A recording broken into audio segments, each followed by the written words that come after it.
మనుగడ కోటి అలలుగ పొంగు వరదల వేగాన పడిలేచు అలలకు తీపి కలలకు లేని అలసట నీకేలా నల్ల నల్ల నీళ్లలోన ఎల్లకిల్ల పడ్డట్టున్న అల్లో మల్లో ఆకాశాన చుక్కల్లు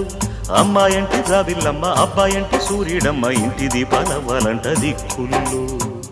ఎవరికి వారే యమునకు నీరే రేవు నీరు నావదంట నావతోడు రేవుదంట పంచుకుంటే గోరువంక వాలగానే గోపురానికి స్వరాల గణగణ గంటలే మోగనేలా గోపబాలుడొచ్చినాక గోకులానికి పెదాల కిలకిలా పువ్వులే